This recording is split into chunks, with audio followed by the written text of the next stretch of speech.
Hello ನಮಸ್ಕಾರ. ಇವತ್ತು ನಾನು ಪನ್ನೀರ್ ಮಸಾಲೆ ಮಾಡ್ತಾಯಿದ್ದೀನಿ. ಪನ್ನೀರ್ ಫ್ರೈ ಮಾಡಿದ್ದೀನಿ, ಬಟಾಣಿ ಇಟ್ಕೊಂಡಿದ್ದೀನಿ, ಧನಿಯಾ ಪುಡಿ, ಖಾರ ಪುಡಿ, ಉಪ್ತೀನಿ, ಟೊಮೆಟೊ, ಈರುಳ್ಳಿ, ಬೇಬಿ ಗೋಡಂಬಿ, ಬೆಳ್ಳುಳ್ಳಿ, 2 ಹಸಿರು ಮೆಣಸಿನ್ಕಾಯಿ ಇದೆಲ್ಲ ರುಬ್ಕೊಂಡಿದ್ದೀನಿ. ರುಬ್ಕೊಬಿಟ್ಟು ಇವಾಗ ಹಾಕ್ತೀನಿ. ಆಯಿಲ್ ಇಟ್ಟಿದ್ದೀನಿ, ಆಯಿಲಿಗೆ ಹಾಕ್ತೀನಿ.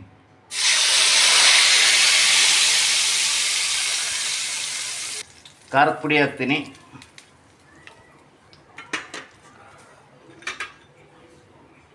ಸ್ವಲ್ಪ ಧನಿಯಾ ಪುಡಿ ಹಾಕ್ತೀನಿ,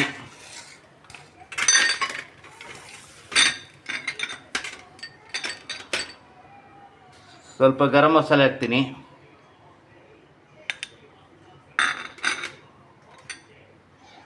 ಸ್ವಲ್ಪ ಅರಿಶಿನ ಪುಡಿ,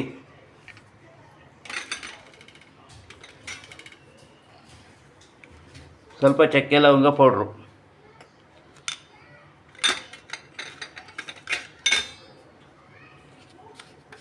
ಸ್ವಲ್ಪ ಉಪ್ಪು ಎಷ್ಟು ಬೇಕಷ್ಟೇ. ಇವಾಗ ಬಟಾಣಿ ಹಾಕ್ತೀನಿ. ಆಯಿತು, ಇದು ಬಾಯ್ಲಾಗಲಿ. ಬಾಯ್ಲಾದ್ಮೇಲೆ ಹೇಳ್ತೀನಿ. ಇವಾಗ ಪನ್ನೀರ್ ಹಾಕ್ತಾಯಿದ್ದೀನಿ. ಇವಾಗ ಮಸಾಲೆ ಎಲ್ಲ ರೆಡಿಯಾಗಿದೆ, ಪನ್ನೀರ್ ಹಾಕ್ತಾಯಿದ್ದೀನಿ.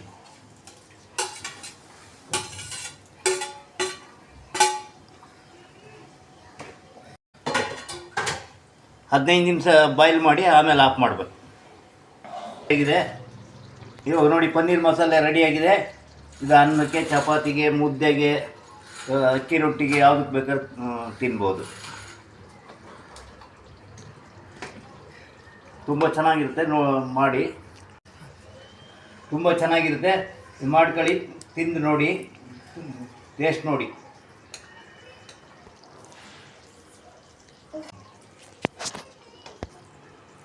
ಮಾಡ್ಕೊಳ್ಳಿ, ಟೇಸ್ಟ್ ನೋಡಿ, ತಿನ್ಕೊಳ್ಳಿ. ಲೈಕ್ ಮಾಡಿ, ಫಾಲೋ ಮಾಡಿ. ನಮ್ಮ ಯೂಟ್ಯೂಬ್ ಹೆಸರು ಯಶೋಧ ರಾಮಕೃಷ್ಣ. ಲೈಕ್ ಮಾಡಿ, ಫಾಲೋ ಮಾಡಿ.